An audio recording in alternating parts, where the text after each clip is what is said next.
کریں۔ ایک بہن نے، دو بہنوں نے کویسچن کیا تھا، الگ الگ تھیں۔ ایک نے کہا کہ میں پیگننٹ ہوں اور ابھی رمضان آ رہا ہے، تو کیا میں روزہ رکھوں یا میں چھوڑ کر فدیہ ادا کر دوں؟ دیکھیں، مسئلہ یہ ہے کہ حالت حمل میں بھی روزہ رکھنا اسی طرح فرض ہے جیسے غیر حاملہ کسی خاتون کو روزہ رکھنا لازم ہوتا ہے۔ لیکن اس میں یہ ضرور ہے کہ اگر فرض کر لیں کہ آپ کے لیے یہ روزہ نقصان کا باعث بنتا ہے یا بچے کے لیے نقصان کا باعث بنتا ہے، تو پھر آپ کو رعایت ملے گی۔ اور اس کا کیسے پتہ چلے گا کہ یہ روزہ رکھنا باعث نقصان ہوگا کہ نہیں ہوگا؟ اس کے تین ذرائع ہیں، ان میں سے کوئی ایک ذریعہ ضرور ہونا چاہیے کہ یا تو کسی ماہر ترین ڈاکٹر نے یہ کہا ہو کہ آپ کی صحت اس بات کی متحمل نہیں ہو سکتی کہ آپ روزہ رکھیں، یا آپ تو روزہ کر لیں گی لیکن بچے پہ بہت ہی منفی اثرات مرتب ہوں گے۔ ایسی صورت میں ڈاکٹر کا مشورہ قبول کرتے ہوئے ہماری بہن روزہ چھوڑ سکتی ہیں۔ ابھی آپ کھائیں پئیں، پھر جب بچہ پیدا ہو جائے اس کے بعد پھر اس روزوں کی آپ کو قضا کرنی ہوگی، کفارہ وغیرہ نہیں ہوگا۔ دوسرا یہ کہ کوئی سابقہ زندگی کا تجربہ ہو، پہلے کبھی آپ پیگننٹ تھیں، حالت روزہ میں آپ گئیں اور پھر اس میں بہت زیادہ آپ کو نقصان ہوا، آکسیجن کی کمی ہو گئی، پانی کی کمی ہو گئی، دیگر مسائل ہوئے اور بہت ہی مسائل ہو گئے تھے، تو وہ سابقہ تجربہ آپ کے لیے اس رمضان بھی ایک دلیل بن سکتا ہے اور آپ روزہ چھوڑ دیں کیونکہ پہلے آپ کی حالت بگڑی تھی۔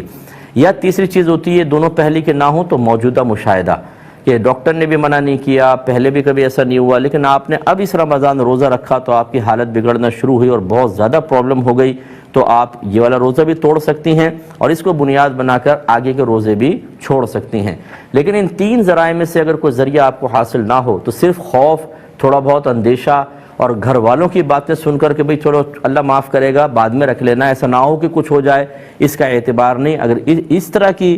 مطلب غیر شرعی دلیلوں کی بنا پر آپ روزہ نہیں رکھیں گی تو گناہ گار ہوں گے۔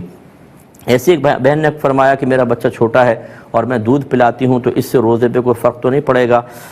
تو دیکھیں، پہلی بات تو یہ کہ دودھ پلانے سے روزے پہ کوئی فرق نہیں پڑتا،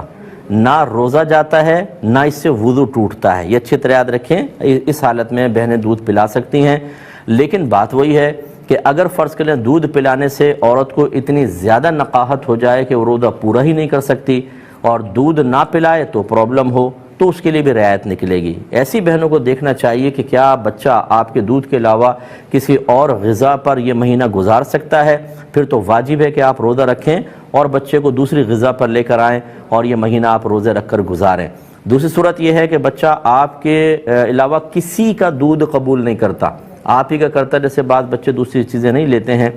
ایسی صورت میں اب وہی غور کرنا ہوگا، وہ جو میں نے پہلے بتایا کہ کسی ڈاکٹر سے مشورہ کریں کہ دودھ پلا کے کمزوری تو نہیں ہو جائے گی مجھے،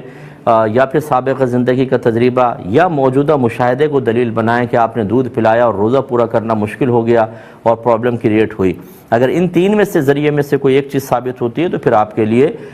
مطلب دودھ پلائیں اور روزہ چھوڑ دیں، لیکن اگر ایسا نہیں ہے تو پھر آپ روزہ رکھیں اور دودھ پلاتی رہیں اور روزوں کو کمپلیٹ کریں۔ یہ جو بہن نے فدیہ کا پوچھا تھا، فدیہ دیکھیں جب تک انسان چاہے ابھی چاہے مستقبل میں روزہ رکھ سکتا ہے، فدیہ نہیں دے سکتا۔ ایسی بہنیں جو ان حالتوں میں ہیں وہ روزہ چھوڑیں، بعد میں روزے کی قضا رکھیں گی، فدیہ سے کام نہیں چلے گا۔